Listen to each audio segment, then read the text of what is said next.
J'ai refusé de financer le 5e mariage de ma sœur, puis sa double vie secrète a été dévoilée. Le faire-part de mariage est arrivé sur du papier de lin couleur crème, le nom de ma sœur embossé en lettres d'or à côté de celui d'un homme que je n'avais jamais rencontré. Son 5e mariage. J'ai suivi du doigt l'élégante écriture qui sollicitait ma contribution financière de $220 000 pour la cérémonie de ses rêves. Une somme ridicule qui m'a fait rire jusqu'à ce que mon téléphone s'illumine de messages de membres de la famille qu'elle avait mobilisés, tous m'exhortant à faire ce qui était juste. Alors que j'avais bâti ma vie à force de sacrifices et de travail acharné, Cassandra voguait entre des maris fortunés, chaque mariage se terminant par une tragédie et un héritage. Cette fois, j'ai remarqué le schéma, de subtils changements sur son visage au fil des ans, des coupures de journaux sur des maris décédés, des photos d'enfance montrant une sœur aux yeux et aux manières différents. Quand j'ai refusé de financer son mariage, je m'attendais à de la colère. Au lieu de cela, son masque est tombé, révélant l'inconnu qui vivait sous l'identité de ma sœur depuis 20 ans. Une prédatrice qui avait déjà choisi sa prochaine victime et qui ne me laisserait pas m'interposer. Juste avant de reprendre, j'adorerais savoir d'où vous nous regardez aujourd'hui. Et si vous appréciez ces histoires, assurez-vous d'être abonné, car l'épisode spécial de demain est un épisode que vous ne voulez absolument pas manquer. On dit toujours que les liens du sang sont plus forts que tout, mais on ne mentionne jamais que le sang peut parfois vous noyer si vous ne faites pas attention. Je m'appelle Emma Blackwell, à 34 ans, j'avais bâti une vie dont j'étais fier.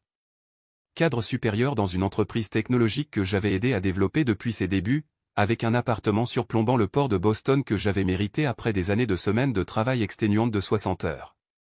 J'avais tout fait par moi-même après que le divorce de mes parents ait brisé notre famille quand j'avais 12 ans. Les disputes criardes, la vaisselle jetée, les batailles pour la garde qui nous faisaient, ma sœur et moi, nous sentir comme des pions plutôt que des enfants.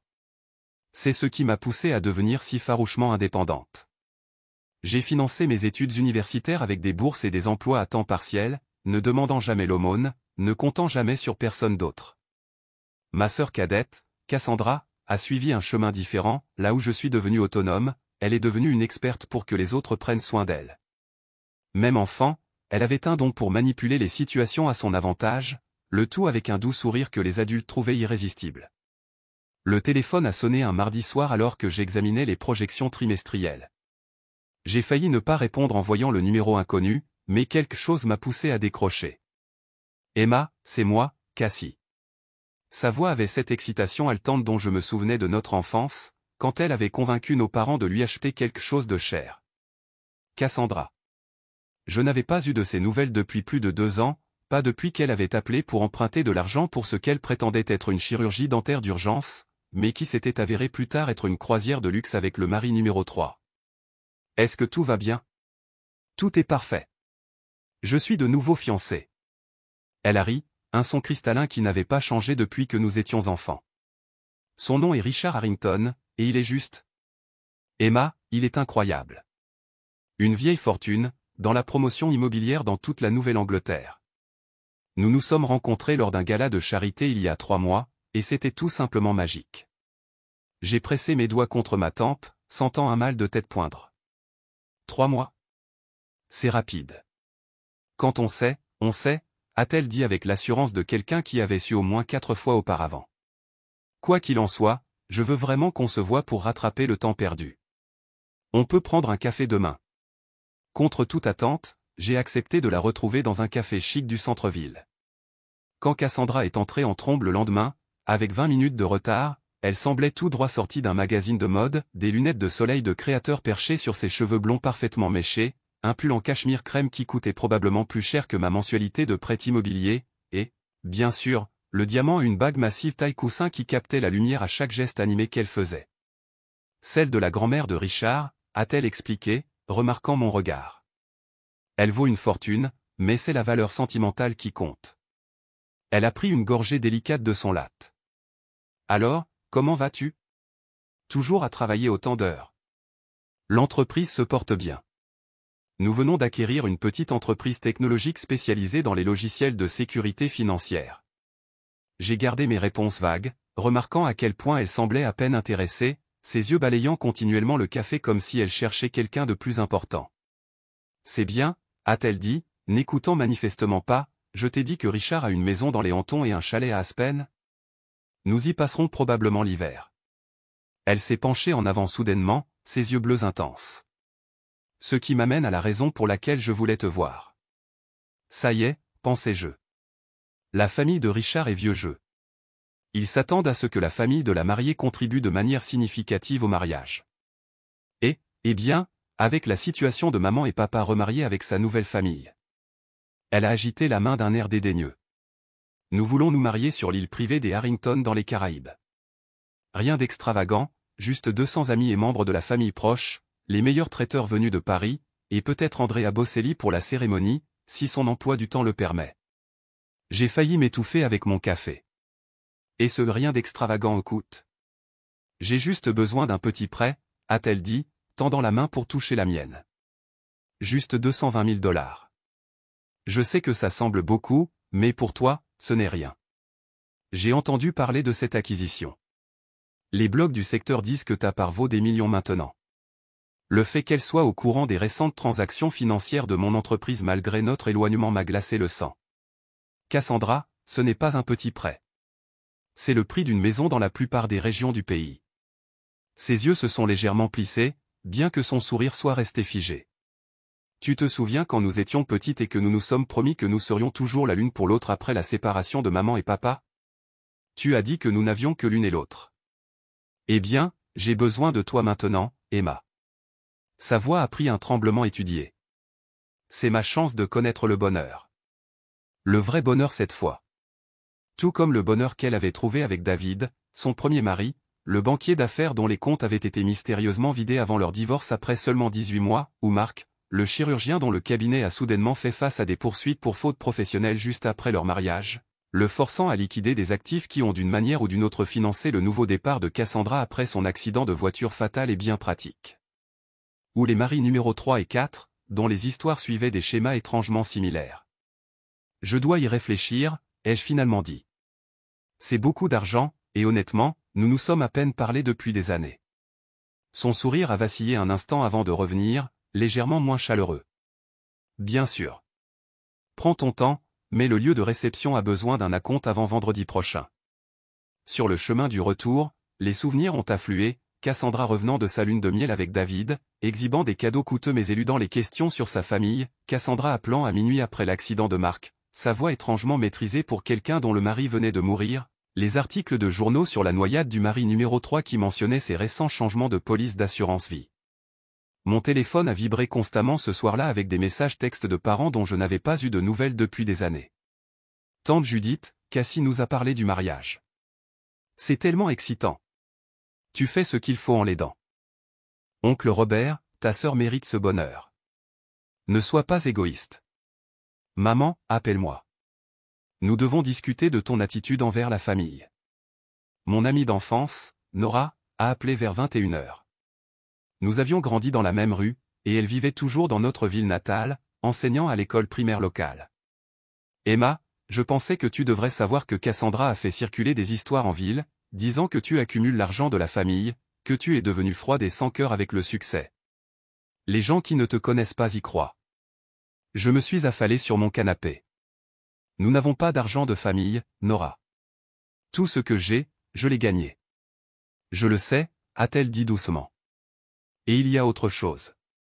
Tu sais que je n'aime jamais les commérages, mais il y a toujours eu des rumeurs sur ce qui est arrivé à ses maris précédents. L'accident de voiture de Marc présentait des incohérences que la police a finalement écartées. Et la ruine financière de David s'est produite juste après qu'il a mis à jour son testament. Après avoir raccroché, j'ai trouvé le site web de mariage élaboré de Cassandra. C'était là, sous la section « Remerciements spéciaux », une photo d'enfance de nous avec la légende « À ma sœur aimante Emma », dont le généreux soutien financier a rendu possible notre mariage de rêve. Elle avait même inclus une fausse citation de moi disant que j'étais « honoré d'aider à créer leur journée parfaite ». Je lui ai envoyé un courriel ce soir-là, en le gardant bref et clair, « Cassandra, j'ai examiné attentivement ta demande. Bien que je te souhaite tout le bonheur du monde dans ton mariage, je ne peux pas financer ta cérémonie. J'espère que tu comprends que c'est une limite que je dois maintenir.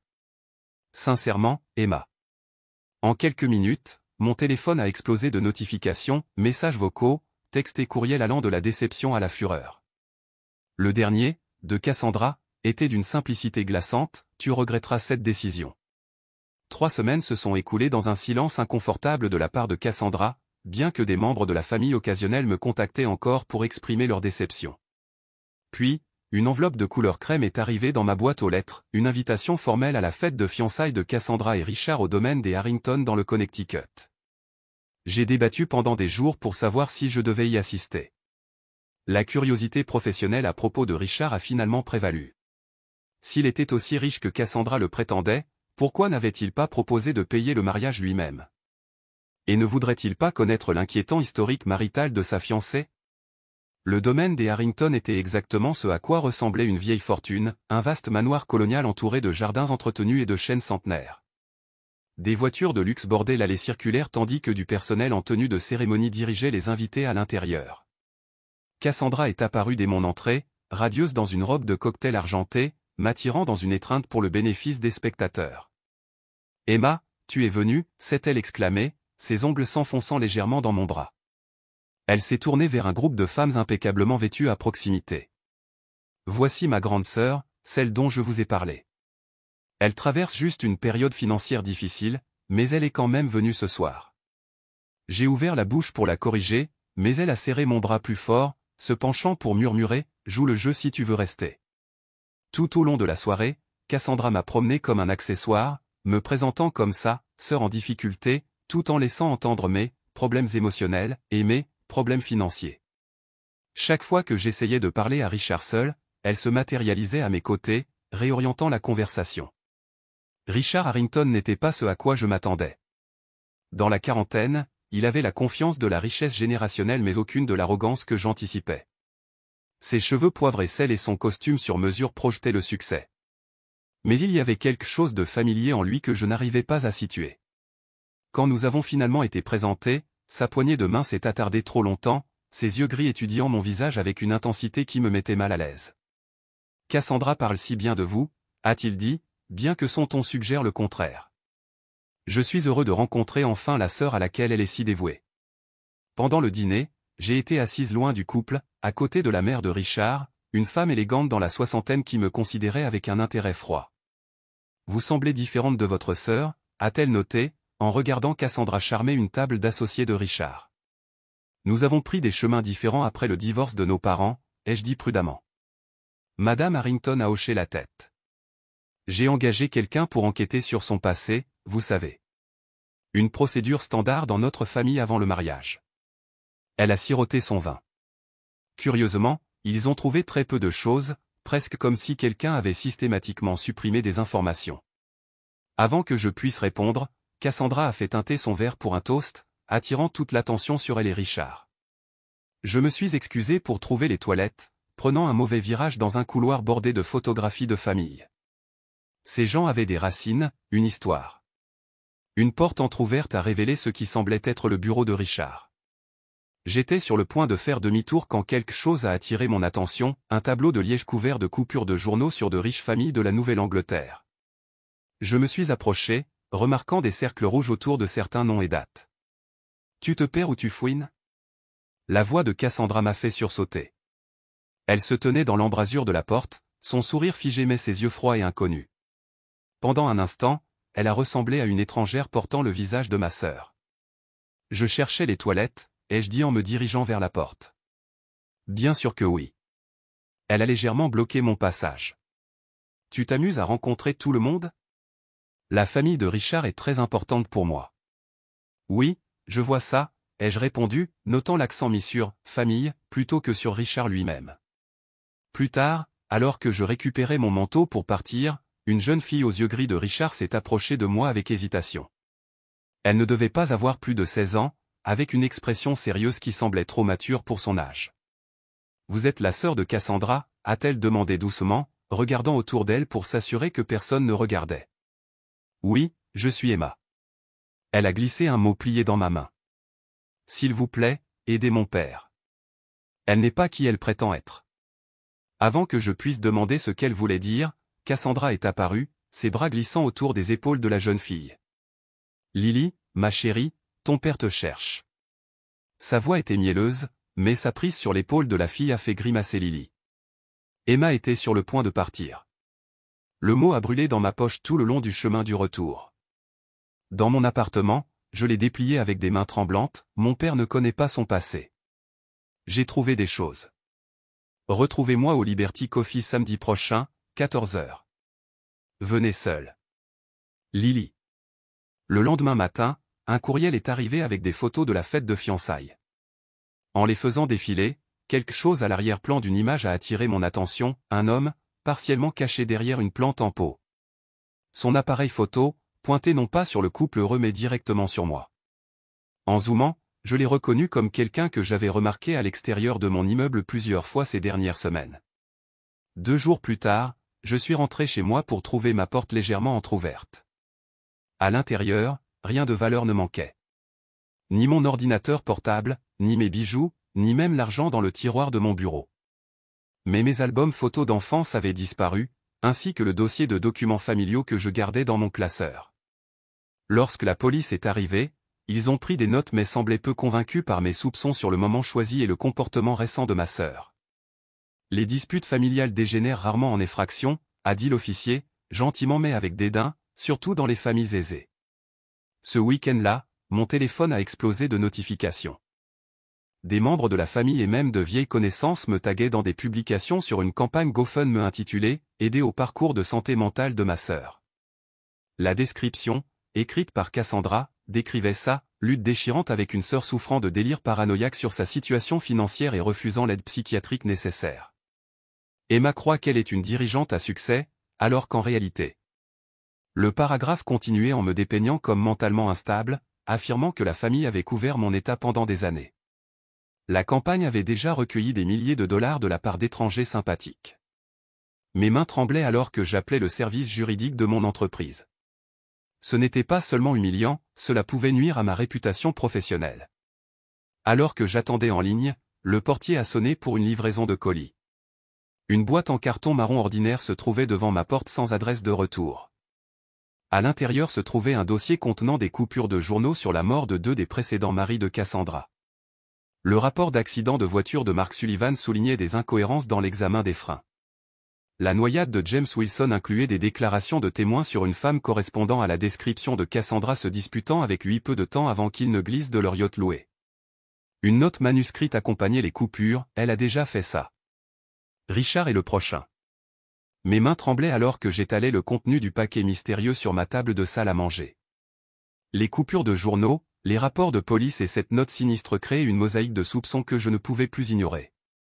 Il ne s'agissait plus seulement d'un prêt pour un mariage.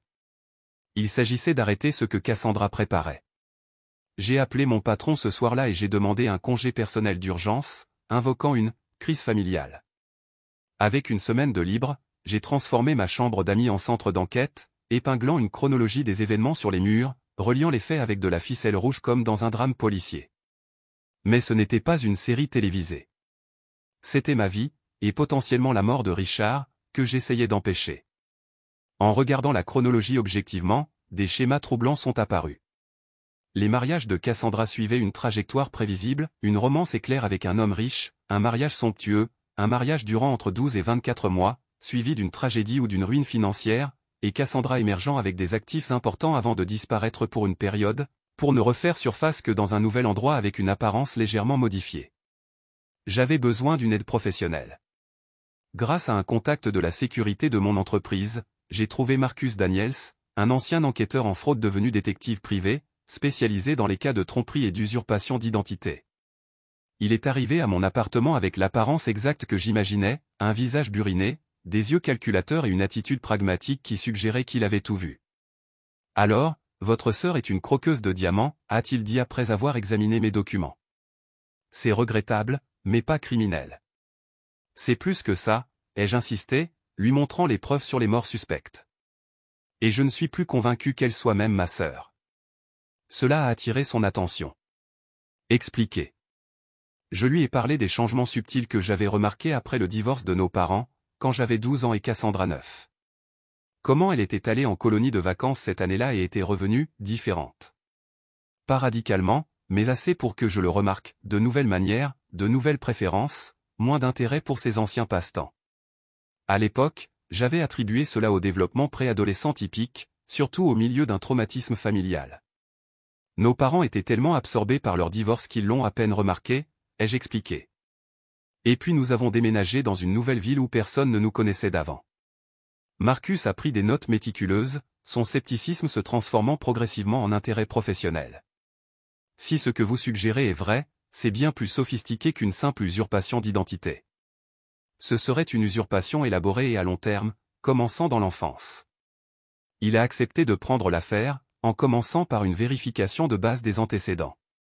3 jours plus tard, il est revenu avec des découvertes troublantes. Votre sœur, ou la femme qui prétend être Cassandra Blackwell, a utilisé 3 numéros de sécurité sociale différents au cours des 15 dernières années. Il a étalé des documents sur ma table.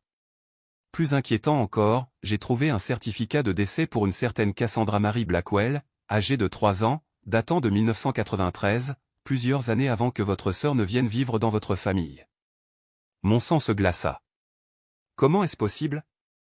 C'est une vieille arnaque, mais efficace. Trouvez un enfant décédé à peu près de votre âge, usurpez son identité.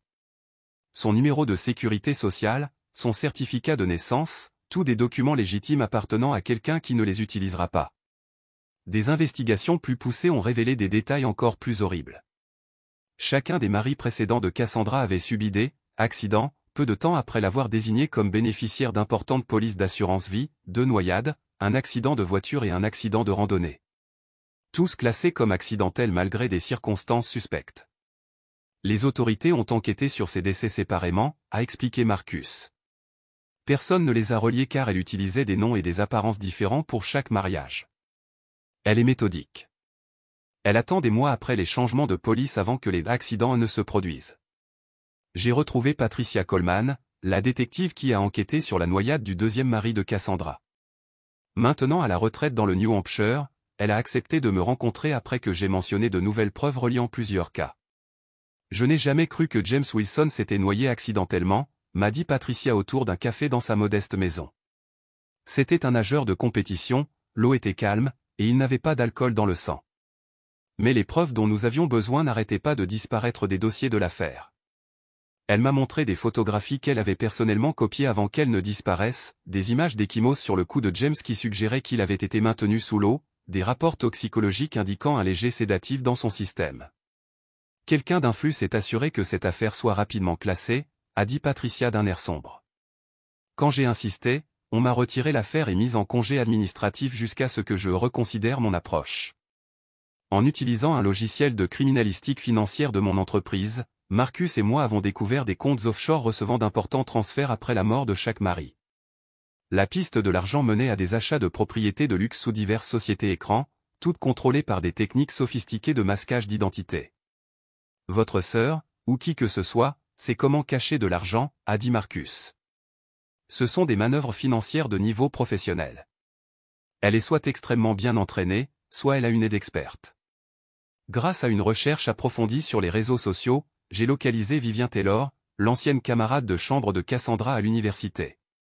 Après une réticence initiale, elle a accepté de me rencontrer dans un restaurant isolé en bord d'autoroute, insistant pour que nous nous asseyions dans une banquette avec une vue dégagée sur toutes les sorties.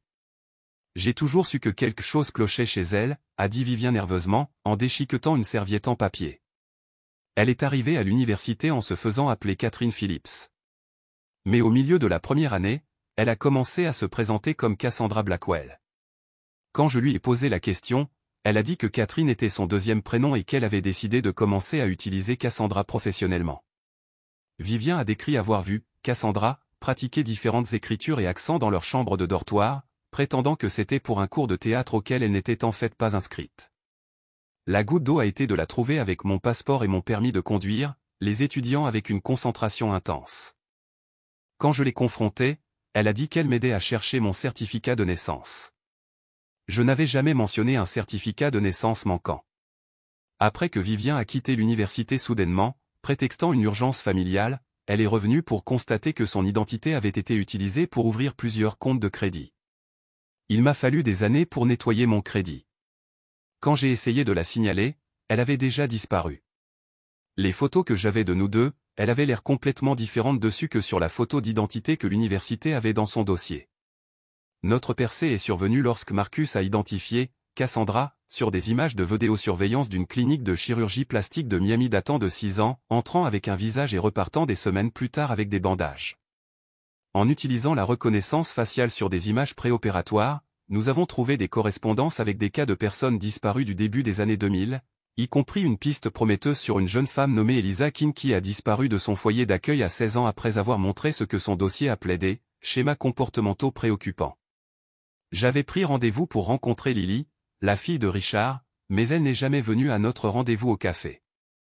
À la place, j'ai reçu un texto d'un numéro inconnu, ils m'ont envoyé en pensionnat. Papa ne sait pas encore que je suis parti. Elle a trouvé mes recherches. Sois prudente. Elle a des plans pour après la lune de miel. Quelque chose à propos d'un calendrier et d'une police d'assurance qui n'est pas prête. Avec l'aide de Marcus, j'ai localisé un box de stockage loué sous l'un des alias de Cassandra. En utilisant des compétences en crochetage de serrure qu'il a refusé d'expliquer comment il les avait acquises, nous avons eu accès à un espace climatisé contenant des boîtes en plastique soigneusement étiquetées.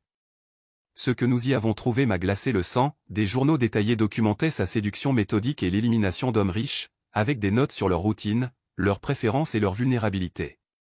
Des coupures de journaux célébraient les réalisations de ses maris précédents avant leur mort. Le plus troublant était un carnet contenant des plans méticuleux pour elle, accident de bateau, de Richard, prévu 2 semaines après leur lune de miel, avec des schémas du yacht qu'il avait récemment acheté et des calculs pour la quantité précise de sédatifs nécessaires pour une personne de son poids. Ce n'est pas de l'opportunisme, a dit Marcus alors que nous photographions soigneusement tout avant de partir. C'est prémédité, calculé et exécuté avec précision. Votre sœur, ou qui que soit cette femme, planifie ses meurtres depuis des années. En quittant le garde-meuble, j'ai remarqué une berline noire aux vitres teintées garée de l'autre côté de la rue, la même voiture que j'avais repérée devant mon immeuble plus tôt cette semaine-là. On nous surveille, a murmuré Marcus. À partir de maintenant, partez du principe que chacun de vos mouvements est surveillé. Cette nuit-là, j'ai pris ma décision. Avec Thanksgiving qui approchait et toute ma famille se réunissant chez ma mère, y compris Cassandra et Richard, je la confronterai publiquement, avec des preuves irréfutables de sa véritable identité et de ses intentions. C'est dangereux, a prévenu Marcus. Elle est clairement prête à tuer pour protéger ses secrets. Si je ne l'arrête pas, ai-je répondu, Richard devient le mari numéro 5, et qui sait combien d'autres le suivront. J'ai passé les jours suivants à préparer une présentation numérique avec toutes nos preuves, créant des sauvegardes sur plusieurs disques cachés dans mon appartement et mon bureau. J'ai contacté Richard, demandant une réunion privée au sujet d'une surprise de mariage pour Cassandra. Il a accepté de me voir à son bureau le lundi suivant. À un peu plus d'une semaine de Thanksgiving, je me sentais à la fois terrifié et résolu. La femme qui avait prétendu être ma sœur pendant plus de 20 ans était sur le point d'être démasquée. Ce que je n'avais pas réalisé, c'était jusqu'où elle irait pour me faire taire avant que je puisse révéler la vérité. Les preuves s'accumulant contre Cassandra, je savais que je ne pouvais pas attendre que les autorités fassent le lien. La police aurait besoin de mandats, d'enquêtes formelles et de temps, un temps que Richard n'avait pas. Le dîner de Thanksgiving chez ma mère était dans quelques jours, offrant l'occasion parfaite de démasquer Cassandra devant tous ceux qui avaient été trompés par elle. J'ai passé des heures à préparer une présentation numérique, organisant des preuves irréfutables en une séquence qui ne laisserait aucune place au déni. Le matin avant Thanksgiving, je me suis rendu à l'immeuble de bureau de Richard en centre-ville. J'avais dit à son assistante que j'avais des questions sur une surprise de mariage pour Cassandra, ce qui n'était pas entièrement faux. La surprise serait d'exposer sa fiancée comme une tueuse en série avant qu'elle ne fasse de lui la victime numéro 5. Le bureau d'angle de Richard offrait une vue panoramique sur le port de Boston, l'espace étant décoré de photos de famille et de souvenirs de navigation. Il m'a accueilli avec un sourire prudent. « Emma, c'est inattendu. Cassandra a dit que vous n'étiez pas en bons termes. » Il a indiqué une chaise en cuir en face de son bureau. « C'est en partie pour cela que je suis là. » J'ai posé mon ordinateur portable sur son bureau. « Richard, ce que je vais vous montrer sera troublant, mais j'ai besoin que vous m'écoutiez jusqu'au bout avant de répondre. » Son expression s'assombrit. « Est-ce à propos de l'argent du mariage ? Cassandra m'a expliqué votre situation. » Ma situation ? Je n'ai pas pu m'empêcher de rire amèrement. « Laissez-moi deviner. Elle vous a dit que j'ai des difficultés financières ? Ou peut-être que je suis mentalement instable, jalouse de son bonheur ? » La lueur de reconnaissance dans ses yeux a confirmé mes soupçons. « Richard, Je suis cadre supérieur chez Blackwell Security Solutions. Mon entreprise vient de réaliser une acquisition majeure qui a fait la une des journaux nationaux. Je n'ai pas de difficulté. J'ai simplement refusé de financer votre mariage parce que j'ai reconnu un schéma dans le comportement de Cassandra qui m'inquiétait. J'ai ouvert mon ordinateur portable et j'ai commencé ma présentation avec l'historique des mariages de Cassandra. 4 maris, 4 morts mystérieuses ou ruines financières, 4 paiements d'assurance.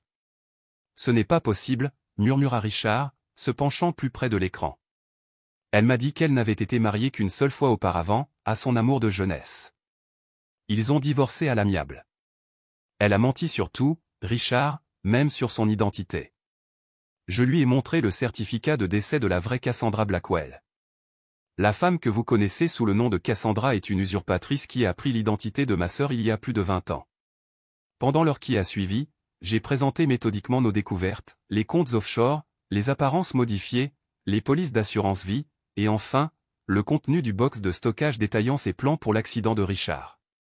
Le visage de Richard devenait de plus en plus pâle à chaque révélation. Il a desserré sa cravate et s'est versé un verre d'eau d'une carafe en cristal, sa main tremblant visiblement. J'ai remarqué des choses, a-t-il finalement admis. Des comportements étranges que j'ai ignorés. Elle est obsessionnellement intéressée par mon testament et mon assurance vie. Elle pose des questions détaillées sur mes médicaments, mes capacités de natation, si j'ai le mal de mer. Je pensais juste qu'elle était minutieuse. Et qu'en est-il des symptômes physiques? Des maladies inexpliquées, des problèmes digestifs, ai-je insisté. Il leva brusquement les yeux. Comment le saviez-vous? J'ai des problèmes d'estomac récurrents depuis des semaines. Mon médecin ne peut pas en identifier la cause. Elle a probablement testé différentes substances pour déterminer ce qui fonctionne sans éveiller les soupçons, ai-je expliqué. C'est un schéma documenté dans ses journaux. Elle passera à la vitesse supérieure après le mariage. Richard se leva brusquement, se dirigeant vers la fenêtre. Lily a essayé de me prévenir. Elle a dit qu'elle avait trouvé quelque chose dans les affaires de Cassandra incarnées avec des calculs étranges et des schémas de mon bateau. Je l'ai grondé pour avoir fouiné. Sa voix se brisa. Puis Cassandra a suggéré le pensionnat. A prétendu que Lily avait besoin de structure, loin de son obsession malsaine pour sa mère décédée. Il se tourna vers moi, son expression se durcissant de résolution. Que faisons-nous maintenant? Appelez la police. Nous n'avons pas assez de preuves pour une arrestation pour le moment. Tout ce que je vous ai montré est circonstanciel sans les preuves physiques du box de stockage, que nous avons obtenu illégalement. J'ai fermé mon ordinateur portable. Mais nous pouvons la démasquer publiquement à Thanksgiving en présence de tout le monde. Une fois que sa façade se fissurera, nous aurons des témoins de sa réaction et pourrons pousser pour une enquête en bonne et due forme. Richard a accepté, expliquant qu'il avait déjà sécurisé ses actifs financiers après avoir remarqué des anomalies dans ses comptes. J'ai tout déplacé dans une fiducie à laquelle Lily peut accéder mais pas Cassandra. Je lui ai dit que c'était de la planification successorale à des fins fiscales. Nous avons élaboré un plan, Richard continuerait à feindre l'ignorance tout en se faisant secrètement tester pour les poisons. Je préparerai les preuves pour Thanksgiving, et Marcus se coordonnerait avec Patricia pour s'assurer que les autorités soient prêtes à agir une fois que nous aurions une confirmation publique de la tromperie de Cassandra. Le matin de Thanksgiving arriva, vif et clair. Je me suis réveillé tôt pour finaliser ma présentation, seulement pour découvrir que tous mes fichiers étaient corrompus du charabia numérique là où des preuves méticuleuses avaient été organisées. Mes disques de sauvegarde avaient disparu de leur cachette. Les images de sécurité de mon immeuble montraient quelqu'un en combinaison de maintenance entrant dans mon appartement pendant la nuit. Cassandra avait des informateurs partout. Frénétiquement, j'ai appelé Marcus, qui m'a aidé à recréer les éléments essentiels à partir de ces copies. Sois prudente, m'a-t-il prévenu. Elle sait ce que tu prévois. Il ne s'agit plus seulement de t'arrêter. Il s'agit d'éliminer une menace. Je suis arrivé à la maison de banlieue de ma mère avec un nœud dans l'estomac. La maison coloniale traditionnelle de la Nouvelle-Angleterre ressemblait à une carte postale de vacances avec ses décorations de bon goût et sa cheminée fumante, ne trahissant rien du drame qui allait se dérouler. À l'intérieur, ma mère a ouvert la porte avec une étreinte raide.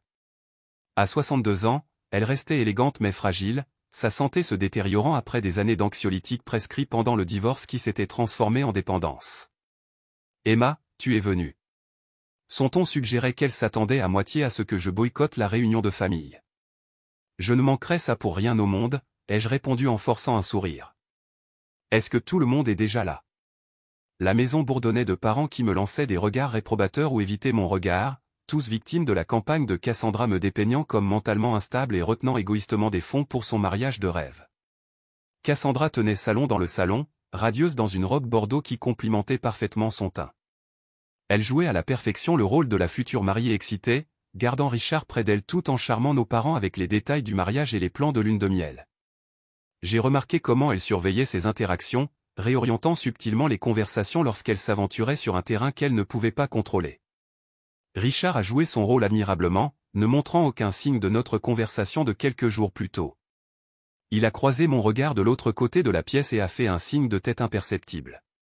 Lorsque nous nous sommes retrouvés brièvement seuls dans la cuisine alors que j'aidais à apporter les apéritifs, il a murmuré, les tests sanguins sont revenus positifs pour de faibles niveaux d'arsenic.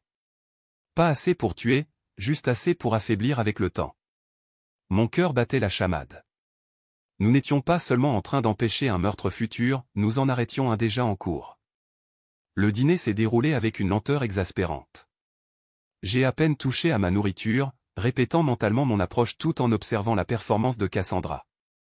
Elle me lançait de temps en temps des regards inquiets, faisant des remarques bruyantes sur mon manque d'appétit, et me demandant si je prenais mes médicaments régulièrement. Alors que le plat principal se terminait, Richard se leva pour ce qui semblait être un toast spontané. À la famille, dit-il en levant son verre. Et aux secrets qui nous lient et aux secrets qui nous détruisent. Au nouveau départ, il marqua une pause significative, à la vérité qui trouve toujours son chemin vers la lumière. Notre phrase de code convenue. Je me suis tendu, prête à me lever et à présenter nos preuves. Mais avant que je puisse bouger, Cassandra a interrompu avec son propre moment dramatique. En parlant de nouveau départ, s'est-elle exclamée, posant délicatement une main sur son ventre. Richard et moi voulions attendre après le mariage pour l'annoncer, mais je ne peux tout simplement plus contenir notre joie. Nous attendons un enfant. La table a éclaté en exclamations et en félicitations. Tante Judith a pleuré ouvertement. Mon cousin Tyler a proposé un autre toast à la famille qui s'agrandit. Richard semblait véritablement choqué, une réaction impossible à feindre. J'ai croisé son regard de l'autre côté de la table. Cela changeait tout. Était-elle réellement enceinte, ou était-ce une autre manipulation pour faire dérailler notre plan et consolider sa position dans la vie de Richard? Quoi qu'il en soit, notre confrontation soigneusement orchestrée était maintenant compromise. Alors que tout le monde se déplaçait vers le salon pour le dessert, Cassandra m'a coincé dans la cuisine. Fini la future mariée radieuse, remplacée par quelqu'un de froid et calculateur, ses yeux durs alors qu'elle me reculait contre le comptoir. Je sais ce que tu as fait, siffla-t-elle, toute prétention abandonnée. Le box de stockage. Le bureau de Richard. Tu pensais vraiment que je n'aurais pas de gens pour surveiller? Que je n'aurais pas de plan de secours? Qui es-tu? Ai-je demandé, soutenant son regard fermement malgré mon cœur qui s'emballait.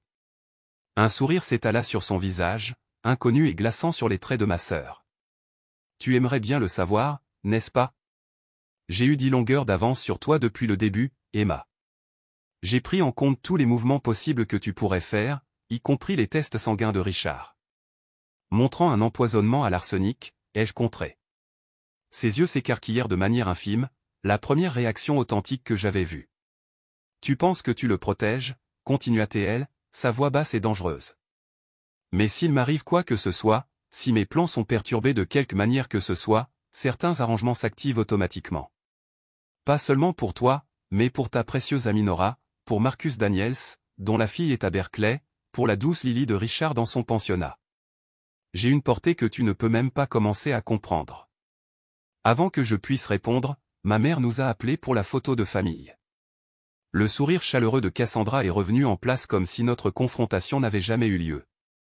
Elle a passé son bras sous le mien, ses ongles s'enfonçant douloureusement dans ma peau alors qu'elle me conduisait au salon. Alors que la famille se rassemblait pour les photos, mon téléphone a vibré avec un texto de Marcus, ADN du verre de vin correspond à une preuve d'un meurtre non résolu à Seattle il y a 15 ans. La police accélère le mandat. Ne la confronte pas encore. Situation potentiellement explosive.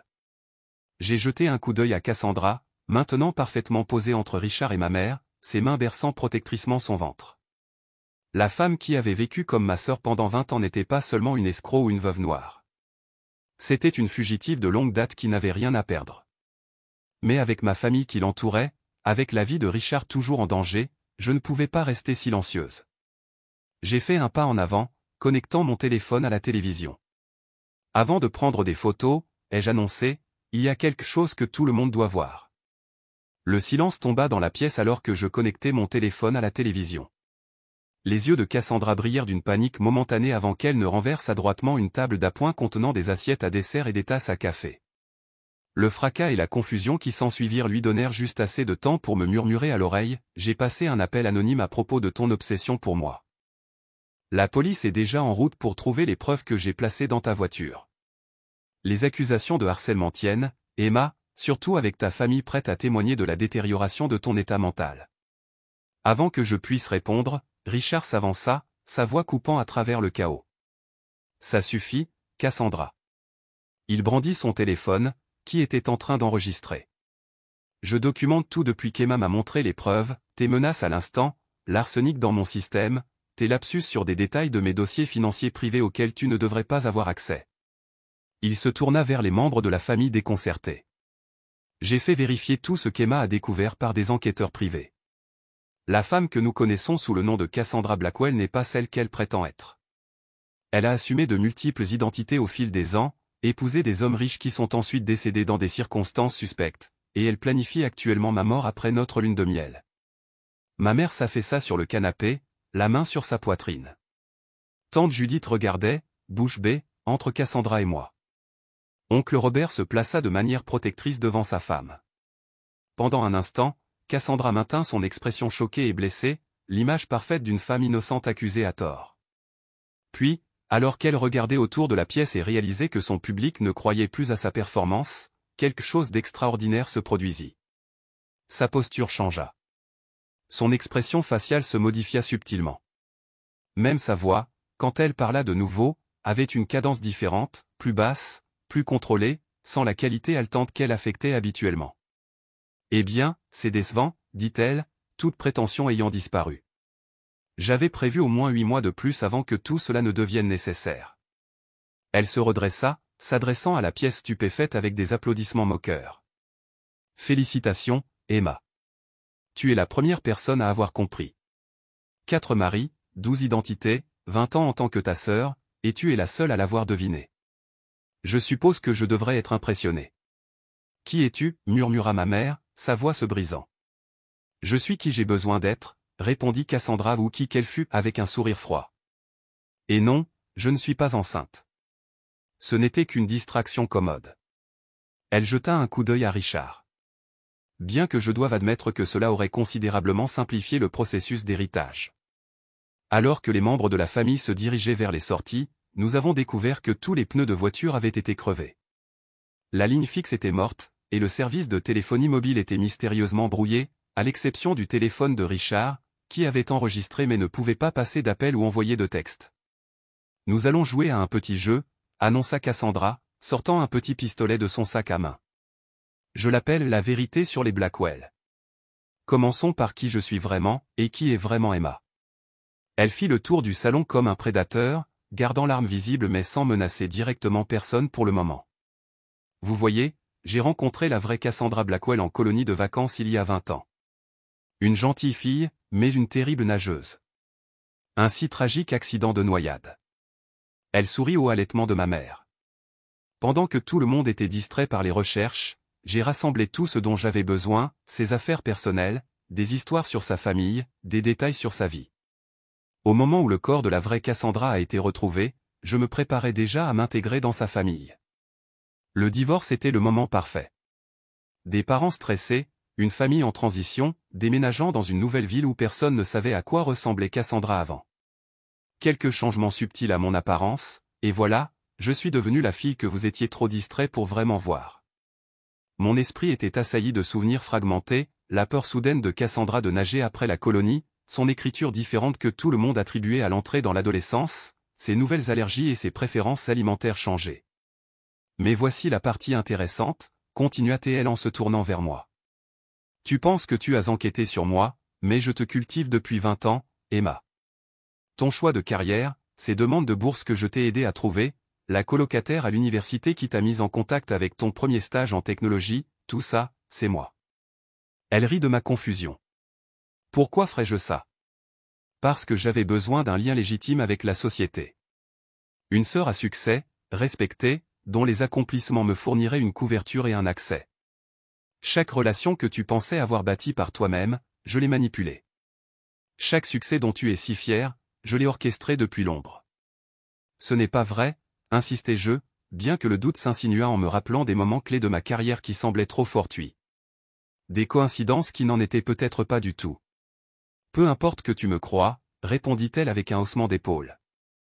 Ce qui compte, c'est que mon plan à long terme pour accéder à ta fortune est maintenant compromis, ce qui signifie que je dois accélérer mon plan de secours. Pendant qu'elle parlait, Richard enregistrait subrepticement tout tandis que les membres de la famille envoyaient silencieusement des SMS pour demander de l'aide à l'aide d'appareils cachés à la vue de Cassandra. Son monologue devint de plus en plus erratique, sa personnalité soigneusement construite se désintégrant alors qu'elle passait d'une identité et d'un accent à l'autre, offrant des aperçus des différentes femmes qu'elle avait été au fil des ans. Soudain, le courant fut coupé, plongeant la maison dans l'obscurité. Dans le chaos qui suivit, j'entendis le son distinctif du réservoir d'oxygène de ma mère être roulé rapidement sur les parquets. Puis, le claquement d'une porte à l'étage. Lorsque les générateurs de secours se mirent en marche, projetant la pièce dans une faible lumière, Cassandra et ma mère avaient disparu. Une traînée de photos de famille éparpillées menait à l'escalier, et un bruit sourd retentit de la chambre principale. Elle a pris votre mère en otage, dit Richard, inutilement, composant déjà le 911 maintenant que le service cellulaire était mystérieusement revenu. Elle exige l'accès à mes comptes et un moyen de transport. Dehors, les sirènes hurlaient alors que la police et les agents du FBI arrivaient, répondant à de multiples appels d'urgence qui étaient passés une fois que le brouilleur de signal avait échoué.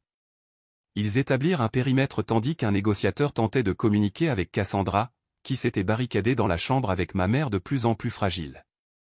Elle devient désespérée, dis-je au commandant de l'équipe tactique. La femme là-dedans a échappé à la capture pendant des décennies en contrôlant soigneusement chaque variable. Maintenant, elle est acculée et improvise. Cela la rend exceptionnellement dangereuse. Les tentatives du négociateur n'aboutissaient à rien. Cassandra exigeait un jet privé, 10 millions de dollars en crypto-monnaie et des documents d'immunité, le tout dans les 30 minutes, où elle supprimerait son moyen de pression. Alors que le SWAT se préparait à une intervention, je me suis souvenu de quelque chose de mon enfance, une rénovation que mes parents avaient faite quand j'avais 10 ans. La chambre principale avait autrefois un conduit à linge qui avait été couvert pendant la rénovation mais jamais correctement scellé. Si le point d'accès dans le placard à linge du couloir existait toujours, il pourrait fournir un moyen de voir dans la pièce sans que Cassandra ne s'en aperçoive. Je me suis éclipsé du poste de commandement et me suis dirigé vers le placard à linge du 2e étage au fond du couloir. Derrière des serviettes empilées, l'ancien panneau d'accès au conduit à linge était toujours là, maintenant lâchement recouvert de plaques-au-plâtre qui s'est facilement détaché. Le passage étroit était toujours relié à un coin hors de vue de la chambre principale. À travers la petite ouverture, je pouvais voir ma mère, inconsciente sur le lit, une seringue vide sur la table de chevet à côté d'elle. Cassandra arpentait frénétiquement la pièce, parlant rapidement dans un téléphone dans une langue qui ressemblait à du russe. Elle enlevait ses bijoux, retirait sa perruque pour révéler des cheveux noirs courts sous les ondulations blondes que j'avais toujours associées à ma sœur. Sur la table de chevet se trouvait une autre seringue, remplie d'un liquide clair, positionnée près de la forme immobile de ma mère. Ce que Cassandra avait déjà administré était un sédatif. La prochaine injection, je le craignais, serait mortelle. Usant de toutes mes forces, je me suis poussé à travers le passage étroit, tombant dans la chambre avec assez de bruit pour surprendre Cassandra. Elle se retourna vivement, laissant tomber le téléphone et saisissant la seringue chargée d'un mouvement fluide. « C'est bien approprié, gronda-t-elle, se jetant vers ma mère avec l'aiguille prête. Tu la regarderas mourir avant que je ne t'achève, toi aussi. Je me suis jeté en avant, attrapant son poignet avant que l'aiguille n'atteigne ma mère. Nous nous sommes écrasés au sol, roulant sur le tapis dans une lutte désespérée pour le contrôle de la seringue. Cassandra se battit avec une force surprenante, sa main libre griffant mon visage, faisant couler le sang. Tu as toujours été le problème, siffla-t-elle, prenant momentanément l'avantage et pressant l'aiguille vers mon cou. Toujours à regarder, toujours à douter. Aucune des autres n'a remarqué, mais toi. Tu ne m'as jamais complètement accepté. Avec une poussée d'adrénaline, je lui ai tordu le poignet jusqu'à ce que la seringue tombe. Elle a glissé sous le lit alors que nous continuions à nous battre. Elle m'a frappé la tête contre le parquet, m'étourdissant momentanément, et s'est libérée pour plonger vers son sac à main où se trouvait encore l'arme. Je l'ai plaquée par derrière, nous projetant toutes les deux contre la commode. Une douleur a explosé dans mon épaule alors que je sentais quelque chose se déchirer, mais j'ai maintenu ma prise. Le sang coulait d'une coupure sur mon front, me rendant presque aveugle alors que nous luttions. La porte de la chambre s'est brisée vers l'intérieur alors que les officiers du SWAT faisaient irruption dans la pièce. Cassandra fit une dernière charge désespérée vers ma mère inconsciente, une deuxième lame dissimulée apparaissant dans sa main. Je l'ai interceptée, recevant le couteau dans le haut du bras mais l'empêchant d'atteindre sa cible prévue. Alors que les officiers maîtrisaient Cassandra, son visage, déformé par la fureur, se transforma en une expression de calme étrange. « Ce n'est pas fini », dit-elle doucement alors qu'il la menottait. « Ce n'est jamais fini. » 3 mois plus tard, j'étais assise dans une salle d'audience fédérale lorsque le juge a prononcé la sentence. La femme qui avait prétendu être ma sœur pendant 20 ans, maintenant officiellement désignée comme Jane Doe, puisque sa véritable identité restait non confirmée, a reçu plusieurs peines de prison à perpétuité pour fraude, usurpation d'identité et les meurtres de 4 maris et de la vraie Cassandra Blackwell. Tout au long du procès approfondi, elle avait maintenu un détachement troublant, semblant parfois incarner différentes personnalités lors de son témoignage. Les évaluations psychiatriques ont révélé une combinaison rare de troubles de la personnalité antisociale et de narcissisme malin, les experts témoignant de son intelligence exceptionnelle associée à une absence totale d'empathie ou de cadre moral. L'enquête s'est étendue à l'échelle internationale, Interpol la reliant à des cas similaires au Canada et en Europe remontant à 25 ans. La criminalistique financière a découvert plus de 30 millions de dollars cachés dans divers comptes sous des dizaines d'alias. Les preuves trouvées dans ces multiples boxes de stockage suggéraient que je devais être la victime numéro 5 une fois que mon entreprise serait entrée en bourse l'année prochaine. Des plans élaborés détaillaient comment elle prendrait progressivement le contrôle de mon identité et de mes actifs après un malheureux accident lors de vacances prévues. Ma mère, diagnostiquée avec un syndrome de stress post-traumatique et luttant avec la prise de conscience qu'elle avait vécue avec une usurpatrice pendant 20 ans, a commencé une thérapie intensive. La femme qu'elle avait cru être sa fille avait manipulé son anxiété et ses problèmes de santé pendant des décennies, augmentant progressivement ses dépendances aux médicaments pour la rendre plus docile et moins observatrice. Notre relation, tendue depuis si longtemps, a entamé un fragile processus de guérison alors que nous acceptions toutes les deux à quel point nous avions été manipulés. J'aurais dû savoir, répétait-elle lors de nos visites hebdomadaires. Une mère devrait connaître son propre enfant. Elle a trompé tout le monde, lui rappelai-je doucement. C'était un caméléon professionnel. 6 semaines après la condamnation, Richard et Lily m'ont invité à dîner chez eux, une maison plus petite et plus modeste que le domaine Harrington, que Richard avait vendu, citant trop de souvenirs inconfortables. Nous voulions te remercier comme il se doit, a dit Richard en servant un repas qu'il avait préparé lui-même. Sans toi, je serais probablement une autre statistique d'accident tragique à l'heure qu'il est. Lily, rentrée du pensionnat et visiblement plus détendue, a ajouté, j'ai essayé de prévenir les gens que quelque chose clochait chez elle, mais personne ne me croyait. Sauf toi. Pendant le dîner, Richard a révélé que l'enquête avait découvert que l'accident de voiture de sa première femme 5 ans plus tôt, classé comme accidentel à l'époque, pourrait avoir été causé par une ingérence précoce de Cassandra, qu'il avait identifiée comme une cible des années à l'avance, éliminant méthodiquement les obstacles pour finalement se positionner dans sa vie. Elle a joué le jeu sur le long terme, a-t-il dit, son expression hantée. Elle m'a étudié pendant des années. Mes préférences, mes routines, mes faiblesses. Elle est devenue exactement la femme qu'elle savait qui me plairait. Un samedi ensoleillé de printemps, j'ai visité pour la première fois la tombe de la vraie Cassandra Blackwell. La petite pierre tombale dans le cimetière de notre ville d'enfance avait été largement oubliée, la mort d'une fillette de 9 ans en colonie de vacances s'estompant de la mémoire locale au fil des décennies.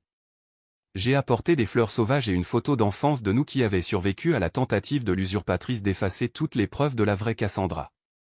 Agenouillé près de la tombe, je me suis excusé de ne pas avoir réalisé plus tôt que la sœur qui était revenue de la colonie cet été-là était différente. Pas seulement changée par la puberté ou le divorce de nos parents, mais une personne entièrement différente. Un service commémoratif a réuni les parents biologiques de Cassandra, qui n'avaient jamais cessé de chercher des réponses sur la noyade mystérieuse de leur nièce, cousine et petite-fille. Ils ont partagé des histoires sur la vraie Cassandra qui m'ont aidé à séparer les souvenirs authentiques de ceux contaminés par l'usurpatrice. Progressivement, les membres de la famille qui s'étaient retournés contre moi m'ont contacté pour s'excuser. Beaucoup avaient été manipulés par des mensonges élaborés ou des menaces subtiles de Jane Doe au fil des ans. Tante Judith a révélé qu'elle avait été victime de chantage avec des photos truquées suggérant des actes inappropriés avec un élève du lycée où elle enseignait. Cousin Tyler a admis qu'il avait été convaincu que je détournais des fonds de comptes familiaux qui n'existaient pas en réalité. Certaines relations ont pu être réparées, tandis que d'autres semblaient définitivement endommagées par le tissu de tromperie dans lequel nous avions tous été pris. La prise de conscience que quelqu'un avait méthodiquement empoisonné la dynamique de notre famille pendant des décennies a laissé beaucoup d'entre nous incapables de faire confiance à leurs propres souvenirs ou jugements. En collaboration avec Marcus et Patricia, j'ai créé une fondation pour aider à identifier les victimes d'usurpation d'identité et de manipulation psychologique. La fondation a créé des ressources pour les familles des victimes et a financé des recherches sur la détection des psychopathes de haut niveau qui ciblent des individus fortunés pour une exploitation à long terme. Au cours du processus de réappropriation de la mémoire de ma vraie sœur, j'ai découvert de vieilles lettres de la vraie Cassandra, écrites à la colonie. L'écriture, enfantine et distinctive, contenait des indices troublants qu'elle soupçonnait que quelqu'un l'étudiait de trop près, décrivant une fille qui posait trop de questions sur sa famille et prenait des photos de ses affaires personnelles. Les lettres ne sont jamais parvenues à mes parents car l'usurpatrice avait déjà commencé à intercepter le courrier, posant les bases de sa tromperie. J'étais hanté par la façon dont les choses auraient pu être différentes si ces lettres étaient arrivées à destination, si quelqu'un avait reconnu les préoccupations de la vraie Cassandra comme étant plus qu'un drame d'enfance typique. 6 mois après l'arrestation, les autorités ont finalement identifié Jane Doe grâce à une combinaison de preuves ADN et de bases de données criminelles internationales. Née Eliza Keane dans l'État de Washington, elle avait disparu de son foyer d'accueil à l'âge de 13 ans après avoir montré ce que son dossier appelait une intelligence exceptionnelle associée à une incapacité absolue à former des liens émotionnels authentiques. Les premières évaluations psychologiques notaient son talent pour le mimétisme et la manipulation, sa facilité avec les langues et son intérêt troublant pour l'usurpation d'identité d'autres enfants pendant le jeu. Ses parents d'accueil ont signalé des objets manquants, de mystérieux petits incendies et la disparition d'animaux de compagnie du quartier pendant ses brefs séjours dans divers foyers. Alors que je m'installais dans ma nouvelle normalité et thérapie 2 fois par semaine, visite régulière à ma mère en convalescence, le processus continue de démêler quelle partie de ma vie avait été authentique par rapport à celle qui avait été manipulée et une enveloppe sans marque est arrivée à mon bureau. À l'intérieur se trouvait une fleur en origami habilement confectionnée. Ses pétales étaient formés de ce qui semblait être une page arrachée d'une évaluation psychiatrique. Je l'ai immédiatement reconnue comme la signature que Cassandra laissait pour les cibles qu'elle étudiait. J'avais trouvé des fleurs similaires dans son box de stockage, chacune étiquetée avec le nom d'une victime. Une note de son écriture parfaite l'accompagnait, « Tu étais mon chef-d'œuvre ». Ce n'est pas fini. Les images de sécurité ont montré que l'enveloppe avait été livrée par un gardien de l'établissement psychiatrique où elle était détenue, soulevant des questions troublantes sur son influence continue même en détention de haute sécurité. Le gardien a été arrêté par la suite, affirmant qu'il n'avait aucun souvenir d'avoir livré une enveloppe, seulement d'une brève conversation amicale avec une nouvelle infirmière qui lui avait demandé son chemin. En regardant la fleur en origami, j'ai réalisé que la femme qui avait détruit tant de vies ne serait peut-être jamais vraiment contenue. Elle avait passé des décennies à construire des identités, des connexions et des plans de secours que je ne découvrirais peut-être jamais. La sœur qui n'était pas ma sœur s'était si profondément implantée dans ma vie qu'extraire complètement son influence semblait impossible. Pour l'instant, je ne pouvais que rester vigilante, sachant que quelque part derrière les murs de la prison, Eliza Keane planifiait probablement déjà sa prochaine transformation.